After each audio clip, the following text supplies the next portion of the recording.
nous, à Loisirs Chasse et Pêche, on aime avoir l'heure juste et on a l'habitude d'aller aux sources. Alors, ça me fait un grand plaisir d'avoir en studio un biologiste du ministère du Développement durable, de l'Environnement, de la Faune et des Parcs, M. Sébastien Lefort. Oui, hein? C'est incroyable. Exact. C'est incroyable de voir l'engouement qu'il y a autour de cette espèce, autour de l'orignal.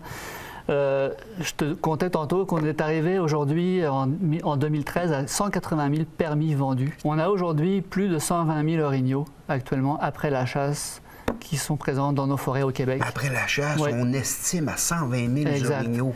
Puis si on veut apprécier un petit peu l'ampleur de ce cheptel qui est présent au Québec, on en avait à peine 60 000 il y a de ça 20 ans. Mais il s'abat combien d'orignaux, grosso modo, par année? Avec grosso modo, je te dirais, entre les années permissives et restrictives, en moyenne, si on couple les deux, c'est autour de 25 000 orignaux. On parlait tout à l'heure qu'il y avait comme deux facteurs qui pourraient expliquer les niveaux de récolte et les niveaux d'abondance. Les gens critiquent un petit peu l'exploitation forestière qui est faite, mais le rajeunissement des forêts fait en sorte que l'orignal étant une espèce de forêt jeune, l'orignal prospère dans les forêts jeunes, récolte les bienfaits de ce rajeunissement de la forêt, couplé à nos modalités de gestion. On a le cocktail parfait pour avoir les populations qu'on a aujourd'hui au Québec.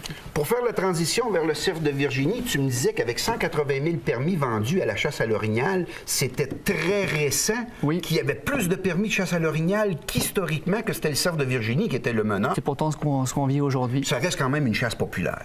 Le cerf de Virginie, bien sûr, c'est une chasse qui est beaucoup plus facile d'accès comparativement à l'orignal. Beaucoup moins de dépenses aussi, donc c'est quand même plus accessible. Effectivement, parce qu'on est arrivé avec des populations un petit peu comme l'orignal qui ont fortement augmenté. On est passé en l'espace de 20 ans de 260 000 cerfs de Virginie à peu près à 400 000 aujourd'hui. Wow. Donc c'est quand même une très nette augmentation. Oui. La vente de permis, c'est pareil, ça a augmenté peut-être autour de 120 000 à 155 000. Donc c'est quand même pas rien. Le succès de chasse, on n'en a pas parlé pour l'orignal, mais on peut en parler pour le cerf de Virginie. Oui. On est passé de 12% à 35%. Ça, c'est par chasseur. Par chasseur. Donc c'est quand même assez phénoménal. Absolument. Puis la récolte également. Dans le fond, on atteint aujourd'hui quasiment 60 000 cerfs de Virginie récoltés par année. Puis c'était à peu près autour de 25 000 il y a à peu près 20 ans. Du développement durable, de l'environnement, de la faune et des parcs est fier de vous avoir présenté cette partie d'émission.